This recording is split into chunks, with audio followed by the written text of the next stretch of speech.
देख रहे हैं आप। मैं हूं आपके साथ पल्लवी राजपूत और इस बुलेटिन में आप सभी का स्वागत है। आइए रुख करते हैं खबरों का। बीसीसीआई अध्यक्ष सौरव गांगुली की एंजियोप्लास्टी की गई है और उनकी तबीयत अब स्थिर है।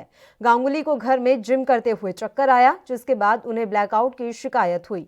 उन्हें अस्पताल में भर्ती कराया गया। हालांकि अब उनकी तबीयत स्थिर बताई जा रही है और तबीयत में काफी सुधार है और वो खतरे से बाहर हैं।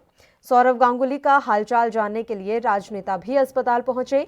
पश्चिम बंगाल की सीएम ममता बनर्जी ने गांगुली से अस्पताल में मिलने के लिए वो पहुंची हैं। बनर्जी ने संवाददाताओं से कहा कि वह अब अच्छे हैं। उन्होंने मेरी सेहत के बारे में भी पूछा। मैं अस्पताल के अधिकारियों और डॉक्टर्स की शुक्रगुजार हूं। ममता बनर्जी के अलावा पश्चिम बंगाल के राज्यपाल जगदीप धनखड़ और उनकी पत्नी ने भी आज अस्पताल में जाकर 48 वर्षीय गांगुली का हालचाल जाना है।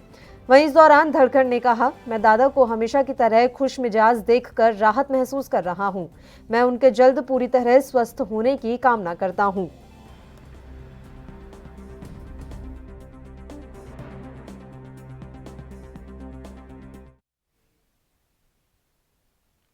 राजस्थान के जयपुर में आज से 4 जगहों पर कोरोना वैक्सीन का ड्राई रन शुरू हो गया है। इसके लिए जयपुर के जेके लॉन हॉस्पिटल के अलावा 3 अन्य जगहों पर सेंटर बनाया गया है। राजस्थान के सबसे बड़े मेडिकल कॉलेज एसएमएस के प्रिंसिपल डॉक्टर सुधीर भंडारी और हेल्थ सेक्रेटरी सिद्धार्थ महाजन ने सेंटर्स पर जाकर तैयारियों का जायजा लिया। प्रदेश में जयपुर के अलावा 6 अन्य जिलों में भी ड्राई रन शुरू हो गया है। जेके लॉन अस्पताल में सबसे पहले हेल्थ वर्कर ब्रिजेश कुमार को वैक्सीन लगाई गई। इसके लिए सबसे पहले शर्मा की आईडी चेक कर कोविन ऐप पर रजिस्ट्रेशन चेक किया गया। यहां वैक्सीन लगाने वाली नर्स ने ब्रिजेश को वैक्सीन की जानकारी दी।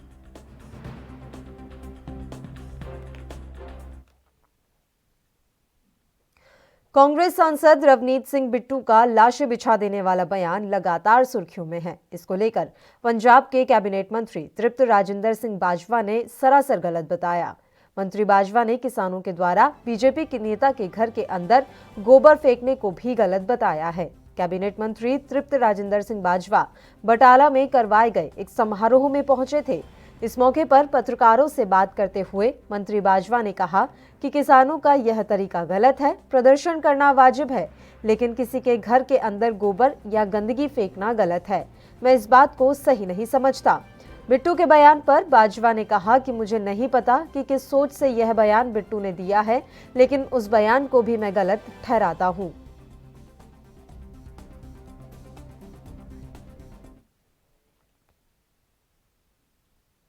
एक्टर सुशांत सिंह राजपूत की मौत के बाद से पूरी मुंबई ड्रग्स को लेकर पूरी मुंबई में छापेमारी की जा रही है, जिसका सिलसिला अभी भी थमने का नाम नहीं ले रहा है।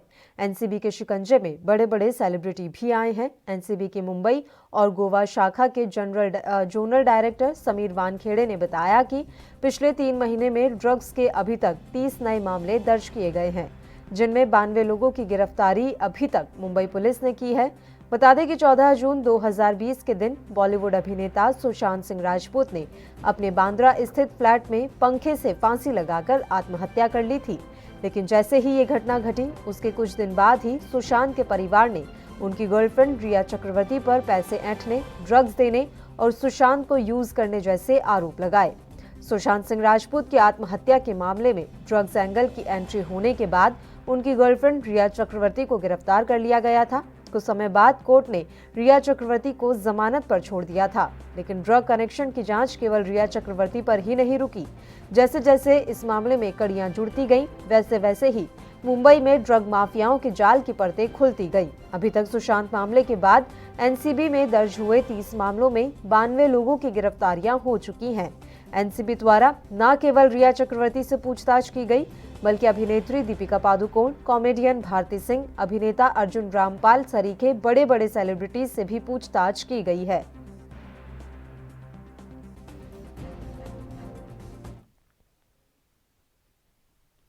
आंध्र प्रदेश के मुख्यमंत्री वाईएस जगनमोहन रेड्डी ने कहा है कि राज्य में गरीबों के लिए मकानों का निर्माण निर्धारित समय के अनुसार 2022 तक पूरा हो जाएगा।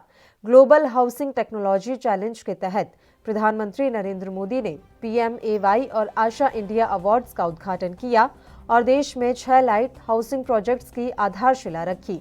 प्रधानमंत्री मोदी द्वारा वर्चुअल के माध्यम से आयोजित इस कार्यक्रम में सीएम वाईएस जगनमोहन रेड्डी और विभिन्न राज्यों के मुख्यमंत्रियों ने भाग लिया। इस दौरान प्रधानमंत्री नरेंद्र मोदी और मुख्यमंत्री जगन ने लोगों को नए साल की बधाई दी। इस अवसर पर मुख्यमंत्री ने आगे कहा, नया साल 130 करोड़ भारतीयों में खुशी और संतोष लेकर आया है। कोविड-19 से उबरकर देश आर्थिक रूप से आगे बढ़ता जाए।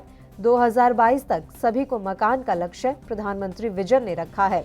तब देश को आजादी के 75 साल पूरे होंगे। भारी बारिश और बाढ़ जैसे प्राकृतिक आपदा का आंध्र प्रदेश और अन्य राज्य सामना कर रहे हैं। ऐसे राज्यों को मकानों का निर्माण बहुत जरूरी है। 974 किलोमीटर तक तटीय इलाका होने के कारण आंध्र प्रदेश में प्राकृतिक आपदाओं के कारण गरीब लोग पलायन कर रहे हैं।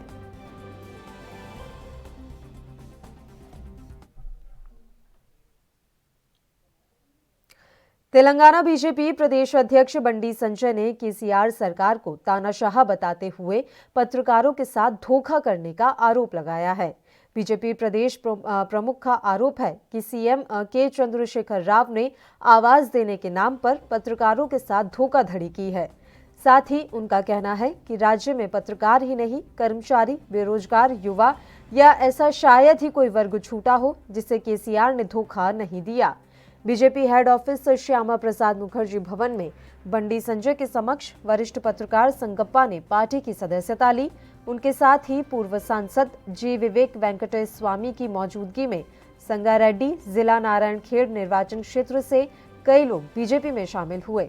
इस दौरान बंडी संजय ने वरिष्ठ पत्रकार संगप्पा का बीजेपी में स्वागत करते हुए पत्रकारों की समस्या के बारे में बात की।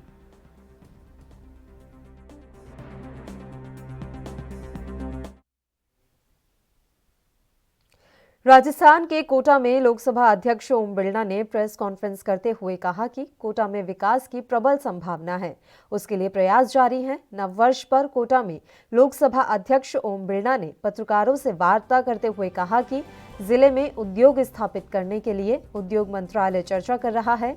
वहीं बिरला ने कहा कि कोटा में पुराने एयरपोर्ट से 16 से 17 यात्रियों का विमान उड़ाया जा सकता है। नागरिक विभाग उड्डयन से बात चल रही है, जल्द ही इसका कार्य भी हो जाएगा।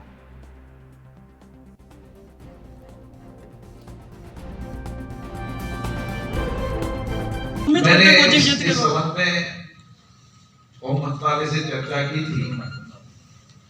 पिछली बार जो विषय आया था, ये विषय आया था कि भाई केंद्र सरकार से अनुमति मिलनी है, तो मैंने होम मंत्रालय से चर्चा की थी। मैंने कहा कोई कोचिंग या एजुकेशन खोलने के लिए क्या अपनी गाइडलाइन राज्यों को रोकती है क्या? उन्होंने कहा कि हमने राज्य को अधिकृत किया है, वो अपनी कोविड लाइन बना करके राज्य के एजुकेशन कोचिंग को खोल सकती है। मैंने इसके बारे में रिटर्न में भी होम सेक्रेटरी से कहा कि आप रिटर्न में कागज दे दें, और होम सेक्रेटरी ने कहा आवश्यकता हो, होम सेक्रेटरी कहा मैं चीफ सेक्रेटरी से राजस्थान से भी चर्चा करना। हमारी तरफ से इसमें क्लियर डायरेक्शन है कि राज्य को एसओपी बनाकर कोचिंग या एजुकेशन। पंजाब की लुधियाना पुलिस ने फर्जी ट्रैवल एजेंट्स के खिलाफ बड़ी कार्रवाई की है। ये फर्जी ट्रैवल एजेंट लोगों को विदेश जाने का सपना दिखाकर लोगों की मेहनत की कमाई लूटते थे। ऐसे फर्जी ट्रैवल एजेंटों का भंडाफोड़ करते हुए उनके खिलाफ बड़ा सर्च ऑपरेशन चलाया गया और उनके ऊपर नकेल कसी गई। लुधियाना पुलिस कमिश्नर राकेश अग्रवाल ने बताया कि पुलिस की 45 टीमें लगाकर ट्रैवल एजेंटों के दफ्तरों की चेकिंग की जा रही है।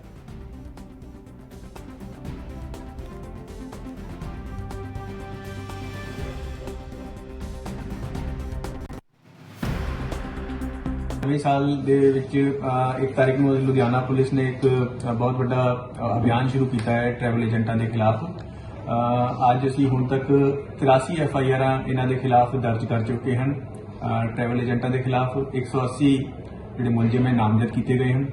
45 ਪਾਰਟੀਆਂ ਅਸੀਂ ਬਣਾਈਆਂ ਹਨ ਜੋ ਕਿ ਟਰੈਵਲ ਏਜੰਟਾਂ ਦੇ ਖਿਲਾਫ ਰੇਡਸ ਕਰ ਰਹੀਆਂ ਤੇ ਇਹਨਾਂ ਦੇ ਡਾਕੂਮੈਂਟਸ ਅਸੀਂ ਚੈੱਕ ਕਰ ਰਹੇ ਹਾਂ ਕਿ जो इन्होंने को जो गवर्नमेंट तो जो लाइसेंस लेना होंगे डीसी ऑफिस तो है या नहीं, कि इन्हों को क्वालिफिकेशन ट्रैवल एजेंटा को है बाहर भेजन की कि नहीं है, तो वो सारे असी चैक करके ਜਿਹੜੇ ਬੰਦਿਆਂ ਕੋਲ ਡਾਕੂਮੈਂਟਸ ਨਹੀਂ ਸੀ ਉਹਨਾਂ ਦੇ ਖਿਲਾਫ FIR ਕੀਤੀਆਂ, ਜਿਨ੍ਹਾਂ ਦੇ ਖਿਲਾਫ ਦਰਖਾਸਤਾਂ ਆਈਆਂ ਸੀਗੀਆਂ ਕਿ ਇਹਨਾਂ ਨੇ ਪੈਸੇ ਲੈ ਲਏ ਬਾਹਰ ਭੇਜਣ ਦਾ ਜਾਂਸਾ ਦੇ ਕੇ ਤੇ ਬਾਹਰ ਨਹੀਂ ਭੇਜਿਆ, ਉਹਨਾਂ ਦੇ ਖਿਲਾਫ ਅਸੀਂ FIR ਦਰਜ ਕੀਤੀਆਂ ਤੇ ਸਾਡੀ ਇਹ ਜਿਹੜੀ ਮੁਹਿੰਮ ਹੈ ਅੱਗੇ ਆਉਣ ਵਾਲੇ ਦਿਨਾਂ ਦੇ ਵਿੱਚ ਵੀ ਜਾਰੀ ਰਹੇਗੀ।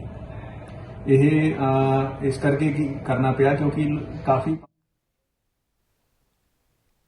कश्मीर में पर्यटन के लिए नया साल खुशियों भरा रहा है। गुलमर्ग में देश भर के पर्यटक देखे गए, इन्हें बर्फ पर दौड़ लगाई और साइकिल भी चलाई। इस विश्व प्रसिद्ध पर्यटन स्थल पर नववर्ष के स्वागत में स्नो गेम्स के तहत कई कार्यक्रम आयोजित किए गए। यही नहीं, श्रीनगर समेत घाटी के विभिन्न पर्यटन स्थलों पर सैलानी 3 से 4 दिन पहले ही पहुंच गए थे। स्थानीय कारोबारियों को भी यह वर्ष उम्मीदों भरा लगा। पर्यटन विभाग कश्मीर की तरफ से नववर्ष का स्वागत करने के लिए कार्यक्रम आयोजित किए गए। इनमें बर्फ पर दौड़, स्कीइंग, स्नो स्लेज, बर्फ पर साइकिल चलाने के खेल हुए। पर्यटकों ने बर्फ पर खेलों में बढ़ चढ़कर हिस्सा लिया। कश्मीर के डिविजनल कमिश्नर PK पोले कार्यक्रम के मुख्य अतिथि रहे। उन्होंने खेलों को हरी झंडी दिखाई। दौड़ के साथ प्रतियोगिताओं के विजेताओं को पुरस्कार और प्रमाण पत्र भी दिए गए। स्थानीय लोगों ने भी खेलों में हिस्सा लिया। गुलमर्ग में आने वाले दिनों में खेलो इंडिया विंटर गेम्स भी होने वाले हैं। डिविजनल कमिश्नर ने कहा कि नए साल में कोरोना से सभी को निजात मिले और पर्यटकों के लिए यह साल अच्छा रहे, यही हमारी प्रार्थना है।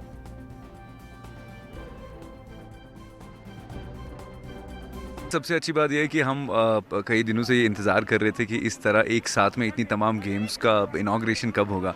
अलग अलग स्टेट से कई सारे प्लेयर्स आप देख रहे हैं, यंग प्लेयर्स आए हुए हैं जो यहाँ पर इस सीज़न में ये चाहते हैं कि कश्मीर में उन्हें मौका मिले कि वो अपना जलवा दिखाएं एंड स्केयर हो, या तमाम वो लोग जो विंटर स्पोर्ट्स से जुड़े हुए हैं आज वो अलग अलग स्टेट से यहाँ पर आए हुए हैं और उन्हें वेलकम किया जा रहा है। और ओवरऑल इसका सबसे बड़ा मैसेज ये है कि जो हमारा कश्मीर का टूरिज़्म है वो उसे बूस्ट किया जा रहा है। सो ये एक अच्छा साइन है सर। तो कितना अच्छा स्टेप लग रहा है आपको ये टूरिज्म की तरफ से? टूरिज्म की तरफ से ये I think strongest step ever. अगर विंटर में हमारा अट्रैक्शन जो कि लास्ट ईयर और हम चाहते लास्ट ईयर जितना हुआ था आज इस बार उससे डबल हो, क्योंकि पूरा साल जो हमारा गया 2020 वो जो नुकसान उस साल में हुआ है वो हम रिकवर करें 2021 में, और इसलिए इतना स्ट्रांगली और इसको वाइडर रीच से रखा गया। और यही था कि पूरी कैपेसिटी में हम लोग ओपन हैं कि जिस नंबर में भी क्राउड आता है, जिस नंबर में भी टूरिस्ट आते हैं तो कश्मीर।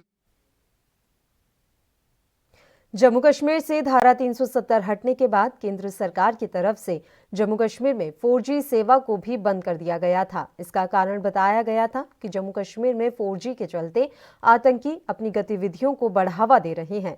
करीब 1.5 साल गुजर जाने के बाद भी 4G सेवा को शुरू नहीं किया गया है।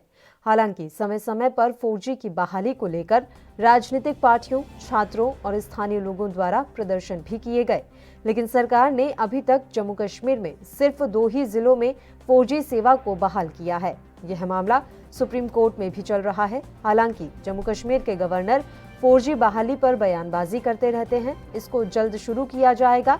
शनिवार को जम्मू वेस्ट असेंबली मूवमेंट की तरफ से स्थानीय लोगों के साथ सरकार के खिलाफ प्रदर्शन किया गया और 4G बहाल किए जाने की मांग उठाई गई।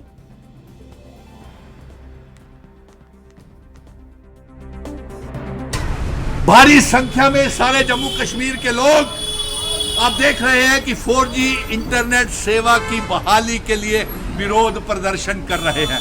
हम जम्मू कश्मीर की सरकार से लेफ्टिनेंट गवर्नर मनोज सिन्हा साहब और देश के प्रधानमंत्री नरेंद्र मोदी जी को ये संदेश भेजना चाहते हैं कि जम्मू कश्मीर में आप 4G इंटरनेट का किराया लेने के बावजूद भी आप 2G सेवा जो है यहाँ पे दे रहे हैं, जिससे हमारे बच्चे पढ़ नहीं पा रहे हैं कॉलेज।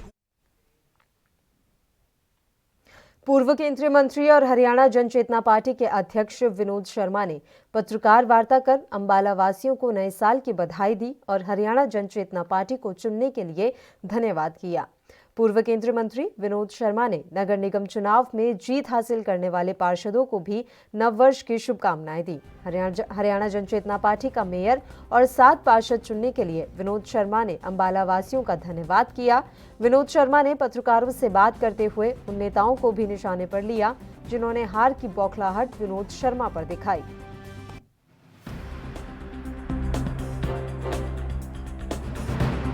शुभकामनाएं।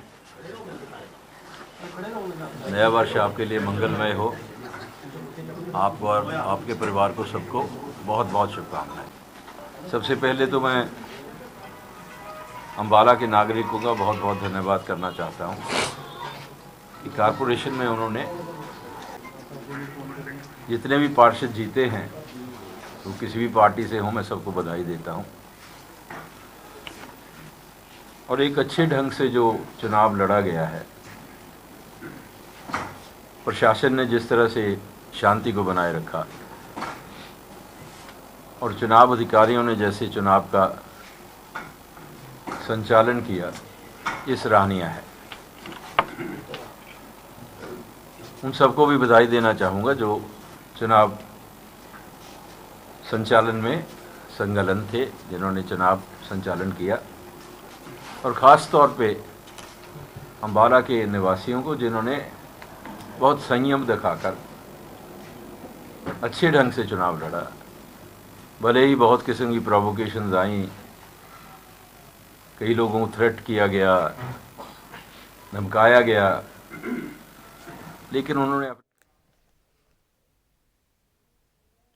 अमेरिकी कांग्रेस ने एक रक्षा नीति विधेयक पर राष्ट्रपति डोनाल्ड ट्रंप के वीटो को खारिज करते हुए कार्यकाल के अंतिम दिनों में उन्हें बड़ा झटका दिया है। नववर्ष के दिन आयोजित विशेष सत्र में रिपब्लिकन बहुल सीनेट ने उनके वीटो को आसानी से खारिज कर दिया और 740 अरब डॉलर के विधेयक को लेकर ट्रंप की आपत्ति को दरकिनार करते हुए उन्हें ऐसे समय में झटका दिया है जब उनका कार्यकाल महज कुछ ही सप्ताह में समाप्त होने जा रहा है। ट्रंप ने इस हफ्ते की शुरुआत में ट्विटर पर रिपब्लिकन सांसदों पर गुस्सा निकाला था और कहा था कि रिपब्लिकन पार्टी का थका हुआ और कमजोर नेतृत्व खराब रक्षा विधेयक को पारित होने देगा। उन्होंने अपने वीटो की अवहेलना करते हुए इस वोटिंग को कायरतापूर्ण, शर्मनाक कार्य करार दिया।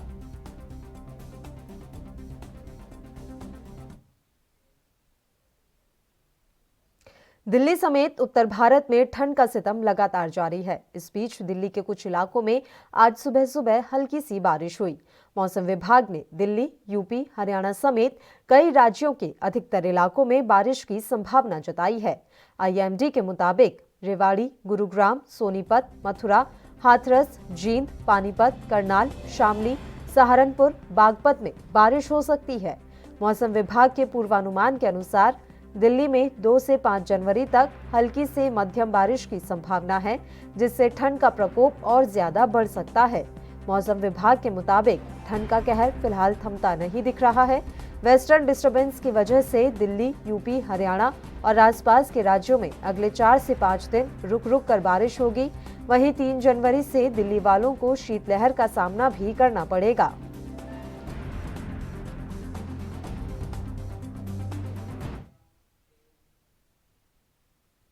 वहीं उत्तर प्रदेश के फिरोजाबाद में हत्या का मामला सामने आया है। दिन दहाड़े महिला की हत्या से इलाके में सन्नाटा छा गया।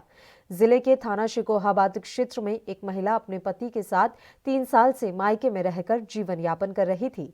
मृतका का पति ई रिक्शा चलाकर अपने परिवार का भरण पोषण करता था। मृतका का पति घर खाना खाने आया था तो महिला के खून से लथपथ शव को देखकर उसके पैरों तले जमीन खिसक गई। सूचना मिलने पर मौके पर आई पुलिस ने मामले में जांच शुरू कर दी है।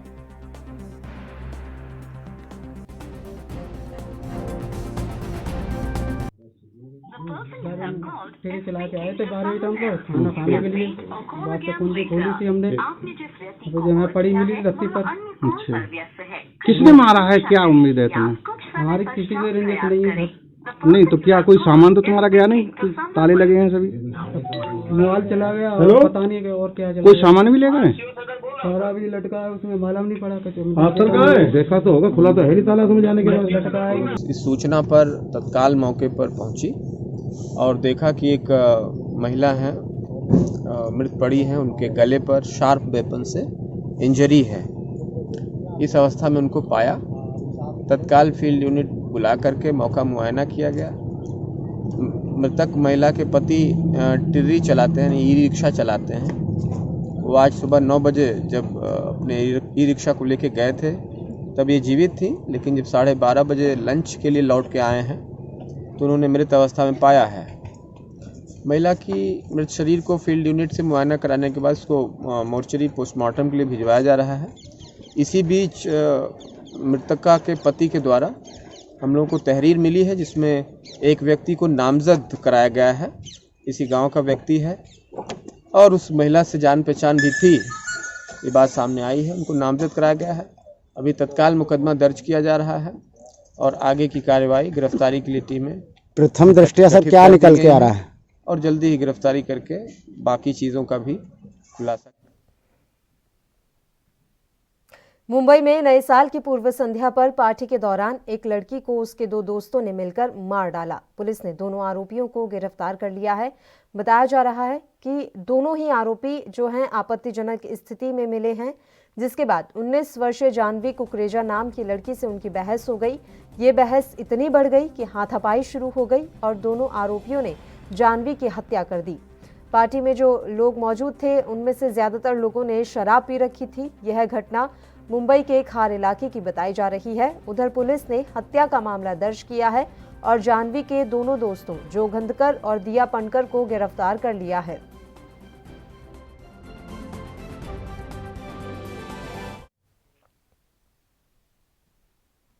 वहीं हरियाणा के कैथल में संयुक्त किसान मोर्चा के बैनर तले सभी कर्मचारी संगठनों ने मिलकर एक रोष मार्च निकाला।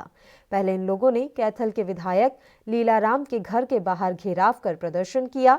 उसके बाद सभी किसान संगठन और कर्मचारी नारेबाजी करते हुए राज्य मंत्री कमलेश ढांडा के निवास पर पहुंचे, जहां पुलिस ने पहले से ही बैरिकेड लगाए हुए थे। प्रदर्शनकारी राज्य मंत्री के निवास स्थान में प्रवेश न करें, लेकिन किसानों ने बैरिकेड तोड़ने की कोशिश की। इसी बीच कुछ युवा किसानों ने एक ट्रैक्टर लाकर बैरिकेड्स को उड़ा दिया, जिससे कुछ लोगों को चोटें आई हैं। पत्रकारों से बातचीत करते हुए किसान नेताओं ने कहा कि हम इन नेताओं का घेराव इसलिए कर रहे हैं कि जनता ने इन्हें चुनकर भेजा है, लेकिन यह लोग सरकार में होते हुए किसानों की बात नहीं कर रहे हैं और उल्टा किसानों को ही समझा रहे हैं।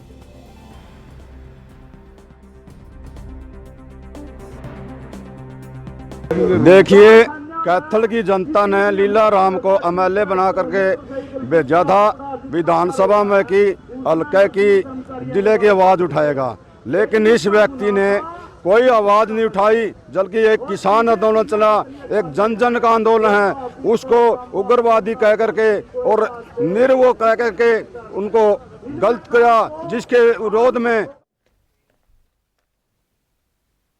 बीजेपी विधायक के बेटे की शिकायत पर एक हास्य कलाकार और 4 अन्य लोगों के खिलाफ पुलिस ने मामला दर्ज कर उन्हें गिरफ्तार कर लिया है। हम मध्य प्रदेश के इंदौर की ये खबर आप तक पहुंचा रहे हैं। विधायक के बेटे का आरोप है कि शहर में आयोजित कॉमेडी शो में हिंदू देवी देवताओं और केंद्रीय गृह मंत्री अमित शाह पर अभद्र टिप्पणियां की गई। अधिकारियों ने बताया कि शहर के 56 दुकान इलाके के एक कैफे में शुक्रवार को कॉमेडी शो आयोजित किया गया था। इसमें भाजपा की स्थानीय विधायक मालिनी लक्ष्मण सिंह गौड़ के बेटे एकलव्य सिंह गौड़ अपने साथियों के साथ बतौर दर्शक पहुंचे थे। उन्होंने शो में की गई कुछ टिप्पणियों के विरोध में जमकर हंगामा किया और कार्यक्रम भी रुकवा दिया, जिस पर ओपन थिएटर से हिंदू रक्षक संगठन के कार्यकर्ताओं ने उन्हें पकड़ा और पिटाई करते हुए थाने लेकर पहुंचे। कॉमेडियन युवक पर आरोप है कि वह धर्म को लेकर अपशब्द कहता है। पुलिस ने कैफे मालिक समेत 4 लोगों पर केस दर्ज कर लिया है।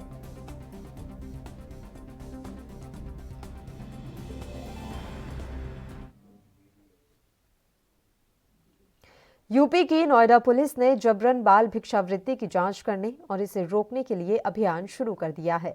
डीसीपी वृंदा शुक्ला आज झुग्गी झोपड़ियों में रहने वाले लोगों के पास गईं और भिक्षावृत्ति को रोकने के लिए जागरूक किया।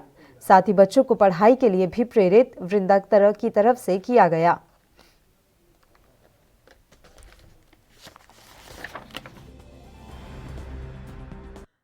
समस्त उत्तर प्रदेश में बाल भिक्षावृत्ति को रोकने के लिए एक अभियान चलाया जा रहा है और उसके अंतर्गत हमने गौतम बुद्ध नगर में भी डिस्ट्रिक्ट चाइल्ड लाइन के सहयोग से और अन्य कुछ एनजीओ के सहयोग से सबसे बड़ी मलिन बस्तियों को चिन्हित किया है, जहां से सबसे अधिकतम बच्चे भीख मांगते पाए जाते हैं। और सबसे पहले फेज़ में हम इन सभी स्थानों पर जाके जागरूकता अभियान चला रहे हैं और वहाँ रहने वाले लोगों को प्रोत्साहित कर रहे हैं कि वो अपने बच्चों को शिक्षा की ओर ले जाएँ और उन्हें भीख मांगने पर विवश ना करें। इसके साथ साथ जब हम यहाँ जा रहे हैं तो लोग बता रहे हैं कि वहाँ पे कोविड महामारी के शुरू होने के समय से स्कूल बंद हैं, उनके बच्चे किसी भी प्रकार की शिक्षा प्राप्त नहीं कर पाए, तो कुछ लोकल NGOs के साथ मिलके और कुछ कंपनीज़ के सहयोग से हम इन सभी स्थानों पर एक अध्यापक भी उपलब्ध कराना सुनिश्चित कर रहे हैं, ताकि बच्चों को अपराध में जाने से रोका जा सके और उनको एक बेहतर और ज़्यादा।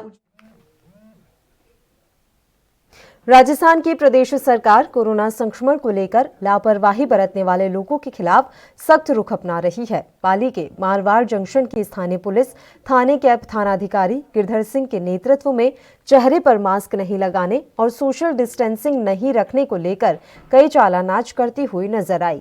साथ ही आमजन से समझाइश कर उनके मास्क भी लगवाए गए। इसके साथ ही साईं संस्था अध्यक्ष देवेंद्र सिंह मीणा द्वारा आमजन को कोरोना संक्रमण से बचने के नियम बताए गए। इसके साथ ही बाजारों में यातायात व्यवस्था को सुचारू बनाए रखने के लिए नो पार्किंग और पार्किंग के बोर्ड लगाए गए। इसके बाद थाना अधिकारी ने आमजन के साथ व्यापारियों को हिदायत दी कि साईं संस्था द्वारा चारों तरफ बाजारों में संकेत बोर्ड लगा दिए गए हैं। अगर बोर्ड लगाने के बाद भी दुपहिया वाहन बिना काम बाजार में खड़ा रहा तो तुरंत चालान कर दिया जाएगा। साथ ही अतिक्रमण को लेकर भी व्यापारियों से समझाइश कर उन्हें हिदायत दी गई कि यदि दुकानों से बाहर दुकानों का सामान रखा गया तो सामान को जब्त कर लिया जाएगा।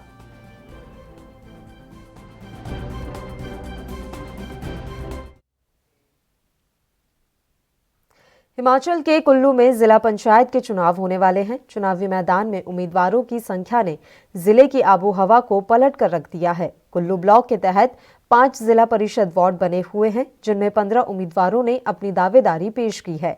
कुल्लू SDM अमित गुलेरिया ने बताया कि नामांकन के अंतिम दिन 5 जिला परिषद वार्ड से 15 उम्मीदवारों ने अपने नामांकन पत्र दाखिल किए। वहीं 6 जनवरी को नामांकन वापस लेने का अंतिम दिन है और सभी प्रत्याशियों को चुनाव चिन्ह भी 6 जनवरी को बांटे जाएंगे।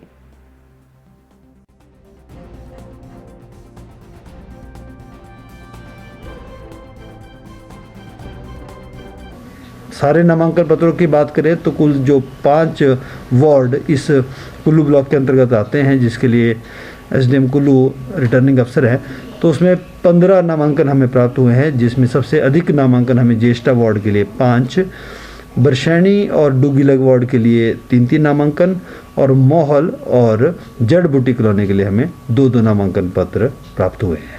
जी हाँ, अब नामांकन पत्र लेने की तो समय अवधि अब समाप्त हो चुकी है और अब निर्देशानुसार जैसे कि हमें राज्य चुनाव आयोग से निर्देश प्राप्त हैं, तो उसके अनुसार अभी सोमवार को, परसों 4 जनवरी 2021 को इनकी समीक्षा होगी, नॉमिनेशंस की स्क्रूटनी होगी, जिसमें इनके पोलिंग एजेंट या कैंडिडेट जो है वो स्वयं भी आ सकते हैं और उसके बाद फिर बुधवार के दिन यानी 6 तारीख को 3 बजे तक अपने नॉमिनेशन पेपर वापस लिए जा सकते हैं इच्छुक कैंडिडेट्स के द्वारा और उसके बाद फिर 3 बजे के बाद जो बच जाएंगे कैंडिडेट्स उनको चुनाव चिन्ह आवंटित करें।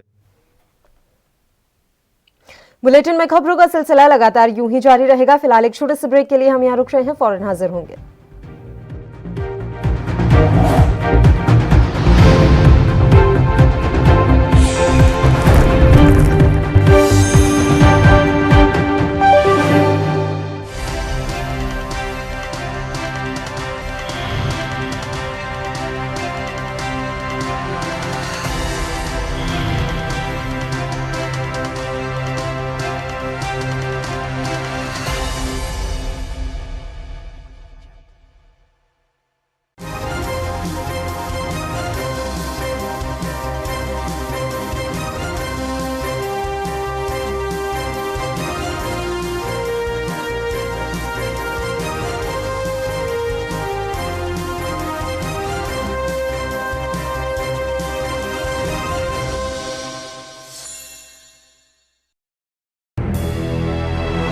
लखनऊ से लेकर चंडीगढ़ तक, मुंबई से लेकर रायपुर तक, क्या है राजनीति की हलचल, क्या है समाज का मिजाज। राजधानी लाइव, हमारी नजर, आपका फैसला, हर रोज सुबह 8 बजे सिर्फ ANP न्यूज पर।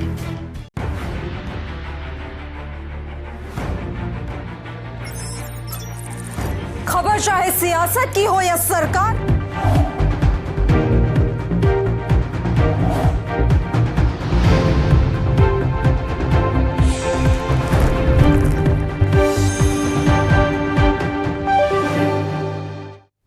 ब्रेक के बाद एक बार फिर से आप सभी का स्वागत है। बढ़ते हैं खबरों की ओर। सड़कों पर अक्सर आपने भीख मांगते भिखारियों को देखा होगा।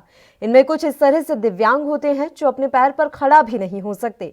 इन्हें देखकर हमारी और आपकी भावना भी जगती है और हम इन्हें कुछ ना कुछ इन्हें दे ही देते हैं, लेकिन हमारी आपकी इन भावनाओं का सौदा भी हो सकता है।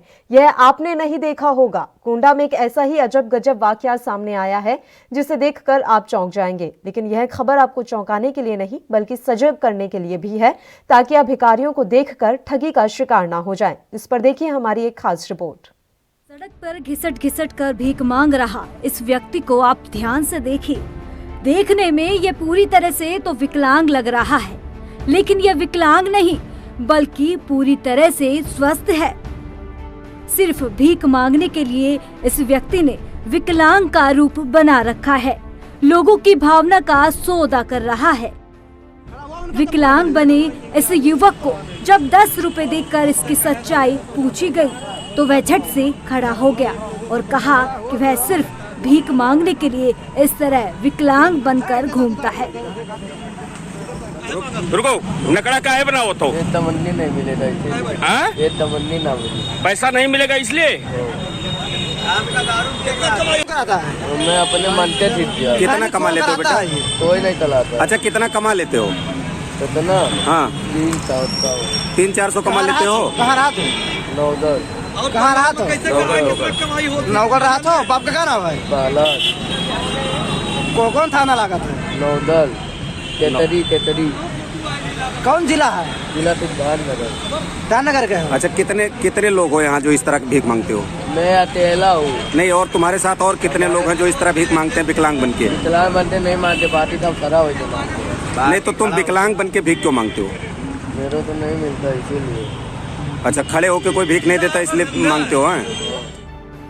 तो सुना आपने, युवक से जब पूछा गया कि वह भीख क्यों मांगता है तो युवक बड़ी ही मासूमियत के साथ कहता है कि मुझे एंड्रॉइड मोबाइल खरीदने के लिए इस तरह से विकलांग बनकर भीख मांगना पड़ता है। किस लिए तुम भीख मांग रहे हो? पैसा या टट्टा कर दूंगा, मोबाइल खरीदूंगा, कम पंद्रह डालता। अगर विकलांग नहीं बनता तो मुझे कोई भी भीख नहीं देता।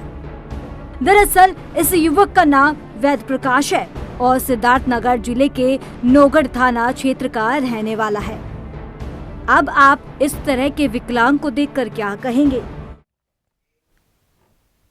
चलिए बढ़ते हैं खबर की ओर। पटियाला पुलिस ने छापेमारी कर अवैध शराब जब्त की है।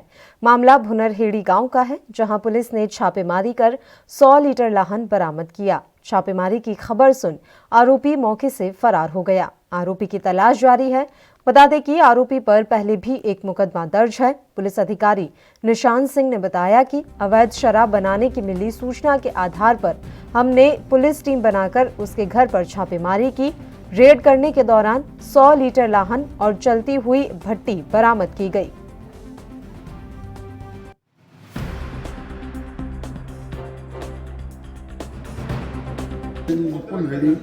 गश्त कर रहे थे, मुकरी मिली इतना निर्मल सिंह वासी छाती करो जी, जो अपने घर च दारू करदा कच्ची ਉਹਦੇ ਘਰੇ ਨਾ ਹੋਈ ਉਹ ਫਿਰ ਚੰਦਰ ਸਿੰਘ ਰੇਡ ਕਰਕੇ ਉਹਦੇ ਘਰੋਂ 100 ਲੀਟਰ ਲਾਹ ਪਾਉ ਕਰ ਤੇ ਬੰਦੇ ਦੀ ਗ੍ਰਿਫਤਾਰੀ ਹੋ ਗਈ। ਬੰਦਾ ਕੋਲ ਪੱਕੀ ਪਹਿਲਾਂ ਵੀ ਇਹੀ ਕੰਮ ਕਰਦਾ ਰਿਹਾ ਕੁਛ ਹੈ? ਪਹਿਲਾਂ ਵਾਲੇ ਦੀ ਪੁੱਛਗਿੱਛ ਚੱਲ ਰਹੀ ਹੈ, ਹਲੇ ਕਰੀ ਕਰਾਂਗੇ।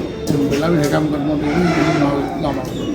100 ਲੀਟਰ ਲਾਹਣ ਹੀ ਮਿਲੇ। 100 ਲੀਟਰ ਲਾਹਣ ਨਹੀਂ ਤਾਂ ਕਿਤੇ ਨਾ ਕਿਤੇ ਵੱਡੀ ਸਫਲਤਾ ਹਾਸਲ ਹੋਈ ਹੈ। ਥਾਣਾ ਸਦਰ ਪੁਲਿਸ ਨੇ 100 ਲੀਟਰ ਲਾਹਣ ਫੜੀ ਹੈ। ਜਿਹੜਾ ਆਰੋਪੀ ਸੀ ਉਹ ਫਰਾਰ ਹੈ, ਉਹਦੀ ਭਾਲ ਕੀਤੀ ਜਾ ਰਹੀ ਹੈ। मुंबई के दहिसर रेलवे स्टेशन पर रेलवे लाइन क्रॉस करते हुए एक वृद्ध की चप्पल रेलवे लाइन में फंस गई, जिससे वृद्ध व्यक्ति प्लेटफॉर्म पर नहीं चढ़ सका। उसी दौरान लोकल ट्रेन प्लेटफॉर्म पर आ गई। गनीमत रही कि प्लेटफॉर्म पर चढ़ने की कोशिश कर रहे वृद्ध को रेलवे पुलिस ने देखा और अपनी जान जोखिम में डालकर वृद्ध को खींच लिया।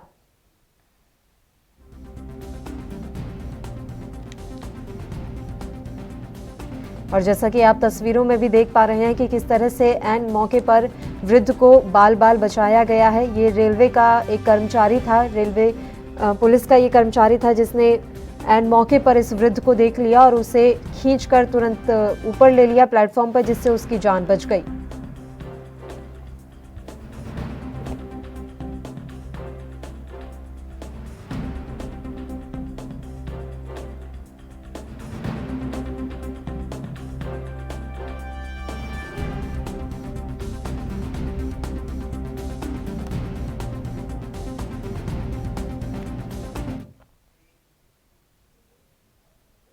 कहते हैं वक्त का मारा किसान होता है। यह वही किसान है जिसके बल पर कई राजनीतिक पार्टियां देश और प्रदेश पर राज करती हैं, लेकिन किसान की हालत जस की तस रहती है। वह निरंतर दर बदर के ठोकरें खाता हुआ अपनी मुश्किलों से लड़ने की कोशिश करता है, लेकिन उसके बावजूद उसकी मुश्किलें कम होने का नाम नहीं लेती हैं।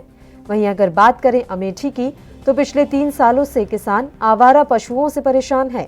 यूपी में योगी सरकार के बनते ही घर, गांव, शहर, सड़क सब जगह आवारा पशुओं की बाढ़ सी आ गई। यही नहीं, सरकार ने सड़क पर घूम रहे आवारा पशुओं के लिए जगह जगह गौशालाओं का निर्माण भी किया हुआ है, लेकिन कहीं ना कहीं अधिकारी और कर्मचारियों की लापरवाही के चलते आज भी झुंड के झुंड आवारा पशु सड़क, चौक चौराहों और किसानों के खेत में देखे जा सकते हैं। इस दौरान ANB न्यूज के संवाददाता ग्राउंड जीरो पर गए, जहां उन्होंने किसानों से इस समस्या पर बातचीत की।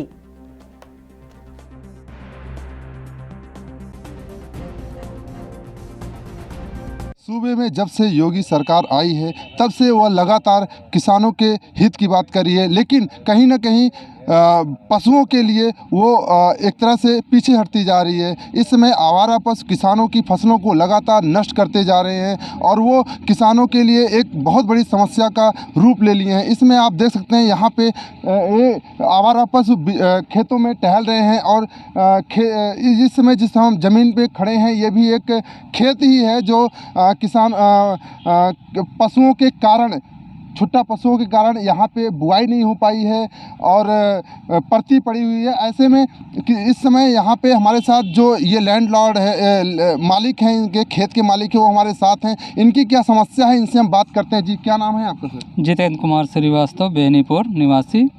हमारे यहाँ पशुओं की बहुत बड़ी प्रॉब्लम है। आप ये समझिए कि हम लोग सुबह शाम 7 बजे से सुबह 5 बजे तक खेत में ही रखवाली कर रहे हैं और उसके अलावा कितना एक्सीडेंट हो रहा है चौराहे पर, पावर हाउस के पास। और जब से फसल बोई गई है आज तक कुछ मिला नहीं, सब आके चर रहे हैं और सरकार की तरफ से कोई ध्यान नहीं दिया जा रहा है। तो क्या यहाँ पे गौशाला है, गौशाला में पशुओं को नहीं भेजा जाता क्या? क्या नहीं, गौशाला में वहाँ भी ले बैठ जाते हैं तो वहाँ कहते हैं कि अब यहाँ फुल हो चुका है, ना खाने का प्रबंध है ना पानी का प्रबंध है। ऐसे में ये आपका खेत है और ये परती पड़ा हुआ है, तो खेती और आपका कैसे आगे का वो होगा? अब बोए उसके बाद भी सब चर जाते हैं, तो इसके लिए छोड़ दिया गया है। 5 साल अब पड़ा रहेगा, जब योगी सरकार जाएगी तभी बोया जाएगा। जब से योगी सरकार आई तब से नहीं बोया गया। ये कहीं ना कहीं बहुत बड़ा सवाल है। योगी सरकार के ऊपर एक किसानों के द्वारा एक सवाल उठाया जा रहा है कि आवारा पशु जो इनकी फसलों को चर रहे हैं, इनकी नष्ट कर रहे हैं और कहीं ना कहीं एक्सीडेंट का भी कारण बन रहे हैं। ये बहुत बड़ा सवाल है, तो इस पर कहीं ना कहीं सरकार को भी ध्यान देना चाहिए। जो भी यहाँ पे ये पशुओं के लिए जो बनाए गए हैं केंद्र, वहाँ पे भी पशुओं को नहीं ले जाया जाता है। लोगों की ये समस्या रहती है, वो लोग जो है पशुओं को छोड़ देते हैं, आवारा पशुओं को छोड़ देते हैं, फिर पशु वही खेत में आ जाते हैं और चरने लगते हैं। तो ऐसे में कहीं ना कहीं किसानों के लिए बहुत बड़ी समस्या है और इसका कहीं ना कहीं समाधान सरकार को और प्रशासन को, स्थानीय प्रशासन को निकालना पड़ेगा ही। राजकुमार जायसवाल, ANB न्यूज़, अमेठी।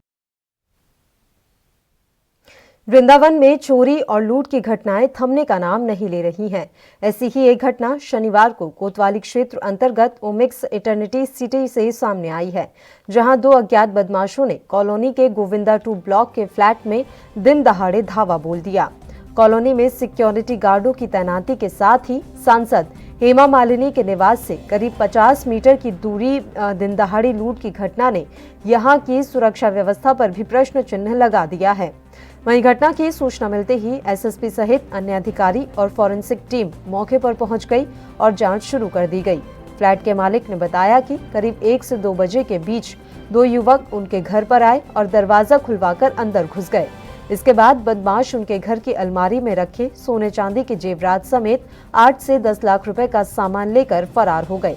वहीं एसएसपी डॉक्टर गौरव ग्रोवर ने बताया कि पुलिस घटना की जांच में जुटी है और सीसीटीवी फुटेज के आधार पर जल्द ही घटना का खुलासा कर दिया जाएगा।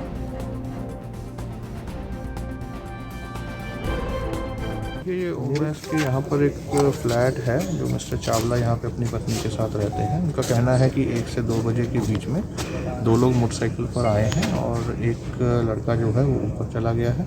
वहाँ पर उनके घर का कुछ सामान उनके द्वारा लिया गया है वहाँ से, और जो महिला है वहाँ पर की उनको चोटिल भी किया गया है। उनका प्राथमिक उपचार करने के बाद इस समय पर वो अपने घर पर आ गई हैं। यहाँ पर सभी सूचनाएं संकलित की जा रही हैं। उनसे बड़ी विस्तृत रूप से हमारी बात हुई है। इस क्षेत्र में लगे हुए सभी सीसीटीवी कैमरास को भी देखा जा रहा है और यहाँ पर बहुत अहम जानकारी। हिमाचल के कुल्लू में शनिवार को बीडीसी के पद के लिए नामांकन का अंतिम दिन था, जिसके चलते जिला कुल्लू के विभिन्न विकासखंड कार्यालय में उम्मीदवारों की भीड़ जमा रही। जिला कुल्लू में 103 बीडीसी के वार्ड हैं, जिसमें कुल्लू विकासखंड की अगर बात करें तो यहां पर 33 वार्डों के लिए 121 उम्मीदवारों ने नामांकन पत्र दाखिल किए हैं। बंजार में बीडीसी के 15 पद हैं और 76 उम्मीदवारों ने यहां अपनी दावेदारी जताई है। नगर विकास खंड की बात करें तो 25 पदों के लिए 80 लोगों ने अपना नामांकन पत्र दाखिल किया है। वहीं उपमंडल आनी के विकास खंड में 15 पदों के लिए 75 लोगों ने आवेदन आमंत्रित किए हैं।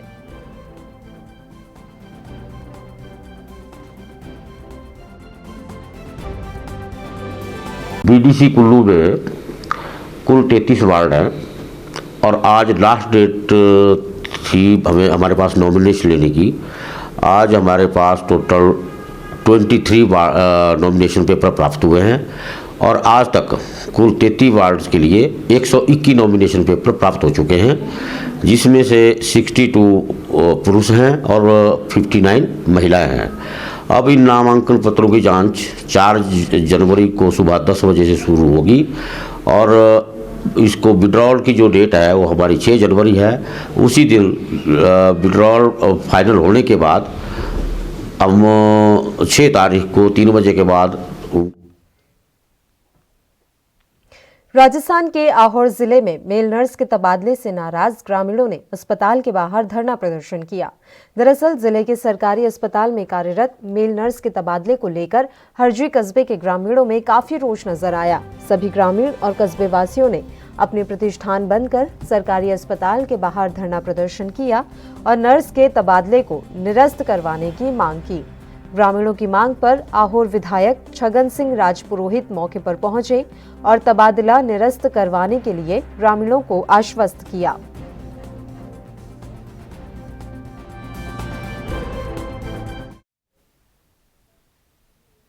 वहीं यूपी के बहराइच में बिजली विभाग की लापरवाही देखने को मिली है, जहां बिजली का खंभा गिरने से 6 साल के मासूम बच्चे की मौत हो गई, जबकि एक गंभीर रूप से घायल हो गया है। दरअसल बहराइच के कोतवाली देहात क्षेत्र में विद्युत विभाग की तरफ से पोल लगाया जा रहा था। इस दौरान पोल गिरने से उसके नीचे दबकर एक बच्चे की मौत हो गई। मृतक के परिजनों का कहना है कि उनके घर के पास बिजली का पोल लगाया जा रहा था और पोल सही से फिट नहीं था, जिसके कारण खंभा गिरने से उसके भाई की मौके पर ही मौत हो गई। दूसरा युवक घायल हो गया। घायल का इलाज अस्पताल में चल रहा है। जानकारी मिलते ही मौके पर पहुंची पुलिस ने शव को पोस्टमार्टम के लिए अस्पताल भेज दिया है और आगे की जांच में पुलिस जुट गई है।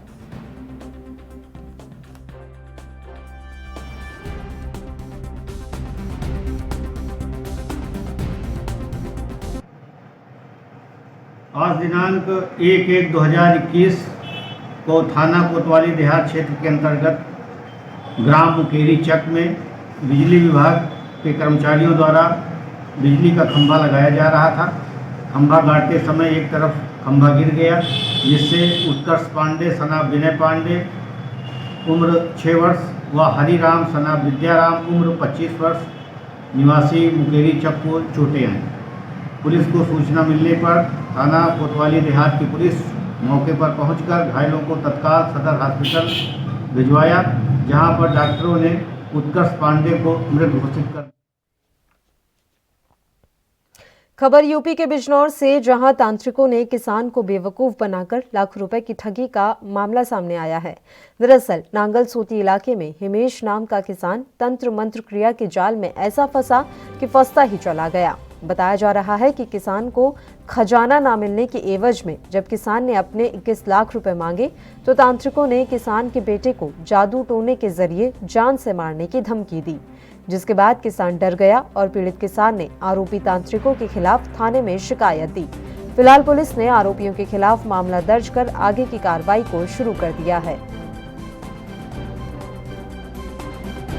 मेरे साथ मामला हुआ जी, एक आदमी आया था और वो घर में बता रहा था मेरे तेरे घर में माया है और इधर से निकलती इधर को जा रही हो, और फिर यहाँ का कहने लगा अंदर हे मतलब मटका दबरिया है, अब मैं ऐसा निकाल दूंगा या मतलब चलता फिरता कोई आदमी निकाल देगा ऐसा। इतनी बात कह के वो चला गया। पूजा पाठ में इतने पैसे लगेंगे। कितने पैसे बताए? मैंने भाई कितने पैसे लगेंगे, उसने कहा भाई 7 लाख रुपए लगेंगे। मैंने 7 भी दे दिए। उसके बाद में फिर उसने कहा अभी नहीं और देने पड़ेंगे। अभी फिर 4 लाख रुपया ले गया। वो 5 लाख रुपया ले गया। 5 के बाद में 4 ले गया। मैंने भाई अब ज़्यादा निकाली थे, अभी नहीं निकलने की। बाकी उसके बाद वो मुझे भी जाना क्या खुआया क्या पियाया, मतलब मेरी बुद्धि भ्रष्ट कर दी उन्होंने। अच्छा, कितने पैसे दिए आपने उसे? सारे पैसे चले गए जी उन पर 21 लाख। यूपी के फतेहपुर जिले के थरियाव थाना क्षेत्र के NH2 से STF लखनऊ और नारकोटिक्स के साथ पुलिस फोर्स ने संयुक्त कार्रवाई करते हुए 20 किलो गांजा बरामद किया है। पुलिस ने कंटेनर चालक को अरेस्ट कर आगे की कार्रवाई शुरू कर दी है। पकड़ा गया शातिर गांजा तस्कर भुवनेश्वर से कंटेनर में कपड़ों के बीच गांजा छुपाकर हरियाणा की ओर लेकर जा रहा था। तभी नारकोटिक्स और STF लखनऊ को इसकी भनक लग गई, जिसके बाद नारकोटिक्स और STF ने थरियाव पुलिस के साथ NH2 में घेराबंदी करते हुए कंटेनर चालक को अरेस्ट कर कार्रवाई शुरू कर दी है। वहीं DSP अनिल कुमार ने बताया कि पकड़े गए गांजा की कीमत लगभग 30 लाख रुपए है।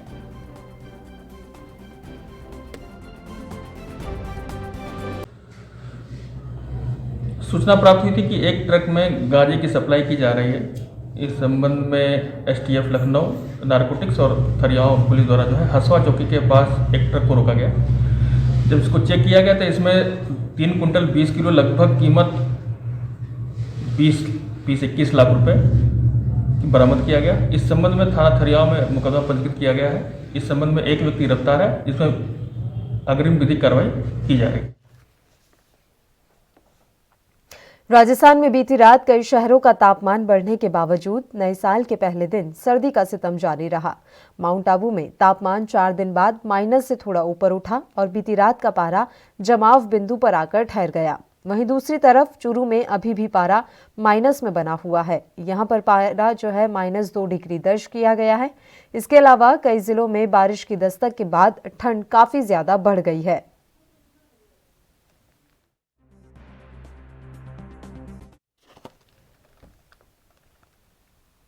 माध्यमिक शिक्षा परिषद की हाई स्कूल और इंटरमीडिएट बोर्ड परीक्षा 2021 पंचायत चुनाव के बाद आयोजित की जाएगी।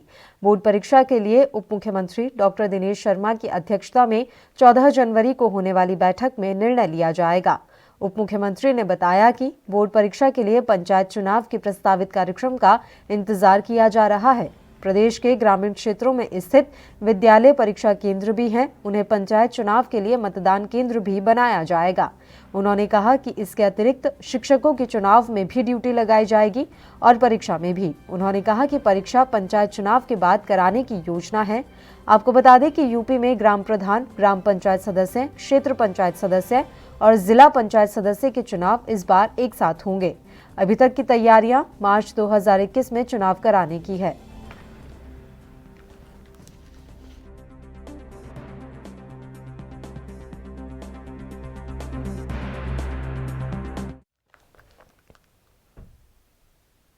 हरियाणा के उकलाना में आज मौसम ने एकदम से करवट ले ली और सुबह बारिश ने दस्तक दे दी। हालांकि सुबह कोहरा छाया हुआ था, लेकिन बारिश होने के बाद कोहरा छट गया। उधर किसान इस बारिश को फसलों के लिए अच्छा बता रहे हैं। मौसम विभाग के अनुसार 3 और 4 जनवरी को मूसलाधार बारिश के साथ ओलावृष्टि की संभावना है।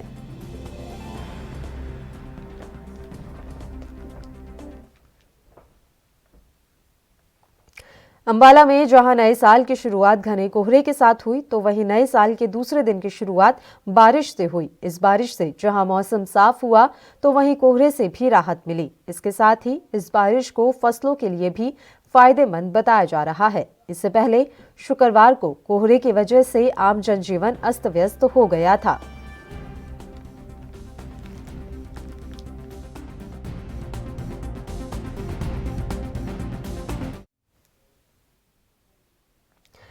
पाकिस्तान की हिंदू विरोधी नीतियों के चलते देशवासियों में पाकिस्तान के खिलाफ गुस्सा उबाल मार रहा है। पटियाला के ऐतिहासिक काली देवी के मंदिर में इसका उदाहरण देखने को मिला।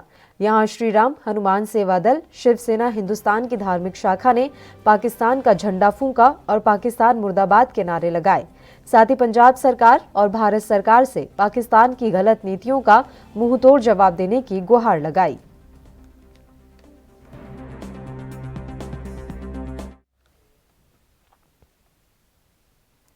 राजस्थान के चित्तौड़गढ़ में 4 साल पुराने ठगी के मामले में पुलिस को बड़ी सफलता हाथ लगी। फर्जी चिटफंड कंपनी बनाकर 1.25 करोड़ की ठगी करने के मामले में कोतवाली थाना पुलिस ने कार्रवाई करते हुए कंपनी की महिला चेयरमैन को गिरफ्तार किया। पुलिस के अनुसार 7 लोगों ने एक रिपोर्ट कोतवाली थाने में दर्ज करवाई थी। इस रिपोर्ट में बताया गया कि वर्ष 2010 में जय Siddhi Vinayak developer India company खुली, जिसमें प्रार्थीगण ने एजेंट के रूप में काम किया और कई लोगों से इस कंपनी में एफडी और आरडी के रूप में रुपए इन्वेस्ट करवाए। लोगों की एफडी और आरडी परिपक्व होकर लोगों को भुगतान करने का समय आने पर कंपनी के कर्मचारी कार्यालय खाली करके भाग गए। ऐसे में लोगों के करीब 1 करोड़ 25 लाख रुपए अटक गए। इस मामले में पुलिस प्रकरण दर्ज कर मामले की जांच में जुट गई थी। जांच के दौरान पुलिस को सूचना मिली कि कंपनी की चेयरमैन विजय लक्ष्मी छत्तीसगढ़ जेल में बंद है, जहां से चेयरमैन को प्रोडक्शन वारंट के तहत गिरफ्तार किया गया।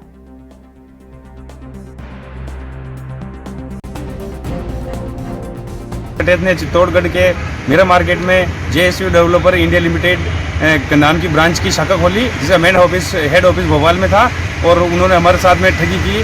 और जब 2010 से 2015 तक ऑफिस चलता रहा और जब लोगों का मैच्योर हो गई, पॉलिसी पैसा देने का समय आया, तो ऑफिस बंद करके फरार हो गए। तो हम यहाँ पे कोतवाली में आकर रिपोर्ट दर्ज करवाई और सीजीएम साहब के पास गए, उनके खिलाफ कार्रवाई की। तो साहब ने और हमारी समस्या का समाधान करने के लिए साहब से यहाँ गाड़ी भेजी और वहाँ से कंपनी के चेयरमैन विजय लक्ष्मी कटेत को लेके 2 दिन पहले यहाँ पे आए सर। चित्तौड़गढ़ जिले में सर लगभग 50 एजेंट थे और 1 से 1.5 करोड़ के लगभग की हमारे साथ में ठगी हुई सर। और इसका जो हमारे चित्तौड़गढ़ का जो बैलेंस का लेन देन का काम था, वो सारा मनीष शर्मा देखता था, उज्जैन वाला। उत्तर प्रदेश के सिद्धार्थनगर में अतिक्रमणकारियों पर प्रशासन का डंडा चलता दिखाई दिया। ग्राम पंचायत पठनपुर में सालों से ग्राम समाज की जमीन को स्थानीय लोगों ने अपने कब्जे में कर रखा था। जिला प्रशासन ने न्यायालय के आदेशानुसार कब्जेधारियों से ग्राम सभा की जमीन को खाली करवाया। जिला प्रशासन ने जेसीबी मशीन से अतिक्रमण हटवाया और कब्जेधारियों को भविष्य में अतिक्रमण नहीं करने की हिदायत दी।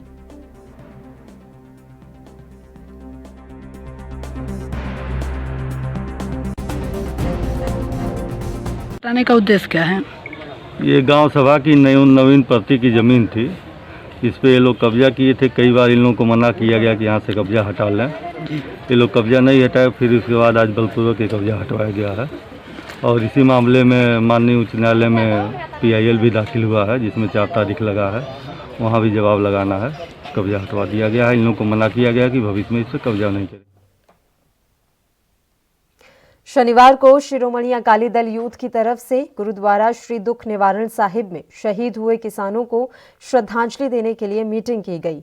वहीं मौजूदा सनोर क्षेत्र के विधायक हरिंदरपाल सिंह चंदू माजरा ने कहा कि सरदार सुखबीर सिंह बादल की तरफ से शहीद हुए किसानों को श्रद्धांजलि देने के लिए अखंड पाठ रखे गए हैं और शनिवार को पूरे पंजाब भर में शहीद हुए किसानों को श्रद्धांजलि दी जा रही है और हमारे द्वारा भी शहीद हुए किसानों की याद में गुरुद्वारा श्री बहादुरगढ़ साहिब में अखंड पाठ रखे गए हैं, जिसका 4 जनवरी को भोग डाला जाएगा।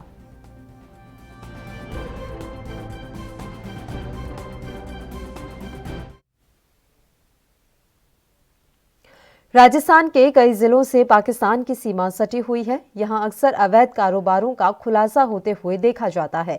एक बार फिर पश्चिमी राजस्थान के सरहदी जिले बाड़मेर में शनिवार को आबकारी विभाग ने लाखों रुपए की अवैध शराब को नष्ट किया है। दरअसल ये कार्रवाई न्यायालय के आदेश पर हुई है। जिले के सदर थाना क्षेत्र में विगत 3 सालों में आबकारी और पुलिस विभाग ने हरियाणा और पंजाब से अवैध रूप से राजस्थान लाई जा रही अवैध शराब को जब्त किया था। कुल 41 मामलों में पकड़ी गई करीब 2000 लीटर से अधिक लाखों रुपए की अवैध शराब को सदर पुलिस और आबकारी विभाग ने न्यायालय के आदेश पर निस्तारित किया।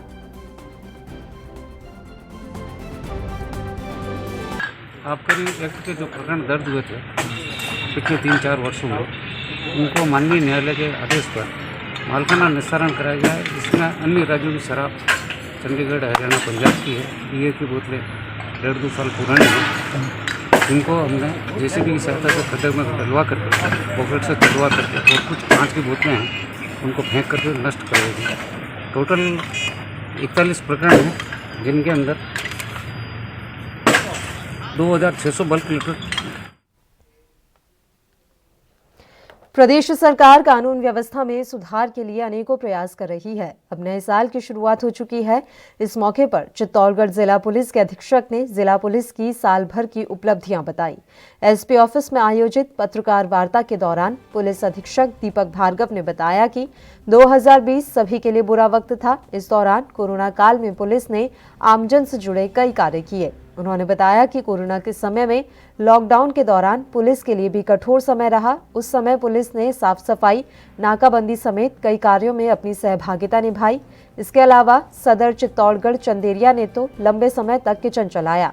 साथ ही जिला पुलिस महकमे ने 17 से 18 हजार लोगों को खाना खिलाया है।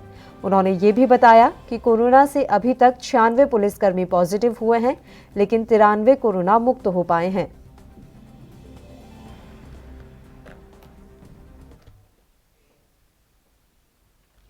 और इसी के साथ इस बुलेटिन में फिलहाल के लिए इतना ही। मुझे दीजिए इजाजत। देश प्रदेश के तमाम ताजा खबरों के लिए आप देखते रहिए ANP न्यूज। नमस्कार।